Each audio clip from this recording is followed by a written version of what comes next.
Hey YouTubers, so I'm on 91 South up in Vermont, and I just returned from getting batteries. I picked up 5 batteries, 6-volt T105 REs up in Andover, New Hampshire. Nice place up there. Dave's starter and alternator, and so I just thought I'd shoot a little video here going down. I don't know, people must have mounts for their cameras, but you know, it's a nice scenic road this way. I could have gone to Worcester, and those who don't from around here, they'd call it Worcester, but it was an interesting visit.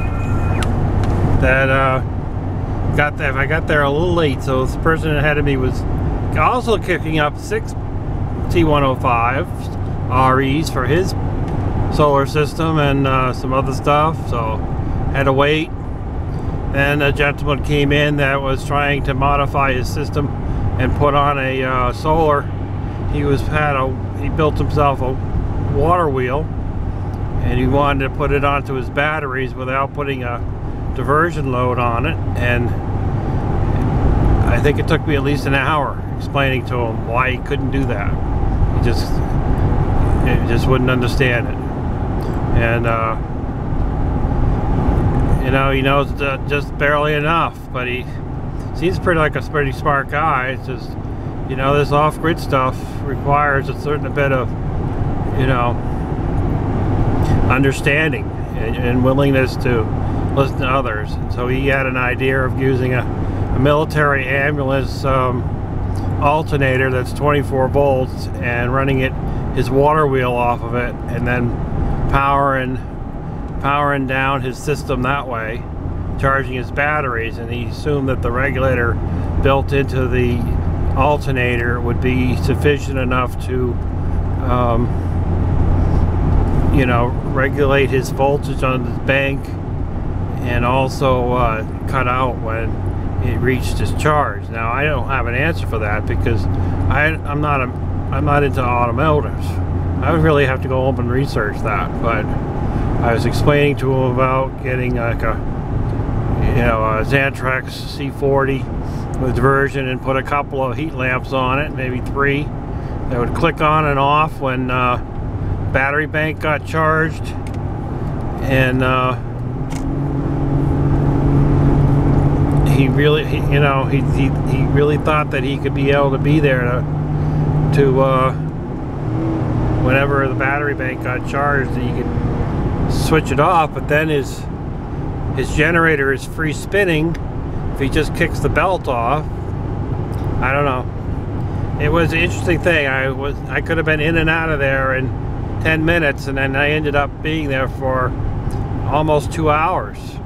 You know, it's just and you know, he actually was asking he took his battery bank apart to run a cheap 12-volt inverter, and he was trying to figure out how to put it back together correctly. So that was what his lead-in question was. But his real question was about hooking up his ambulance generator to his battery bank off his water wheel.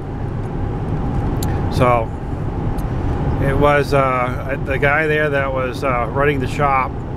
I think he was grateful that I took the lead on that conversation. You know, probably maybe 5 or 6 years ago, I went up here and got batteries from him, and it's a starter and generator. They rebuild them, and they sell batteries, automotive batteries, but they really wasn't into off-grid. But in these few years, they've gotten themselves into building or supplying, you know, battery cables and inverters, and, you know, helping people set up off-grid stuff. And it's really amazing to see that kind of thing.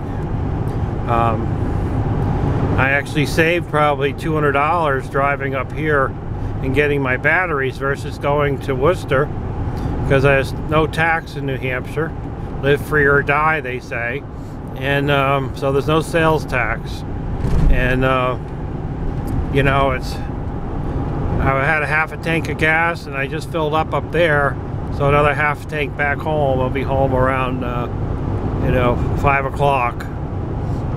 And yeah, so it's a real pretty ride. It's kind of like Bill and Rosa. Well, it's not like Bill and Rosa because he's usually driving across desert. But 91 in Vermont, the highways they're real pretty. They've laid out the road so you get really nice scenic views of mountains, and it's a beautiful day to drive. There's no rain.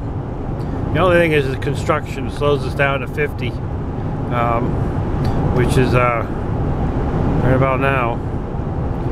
So I just thought I'd share a little bit of my little trip here and chat with you guys, and we will talk to you on the flip side. Ta-ta! Ta-ta!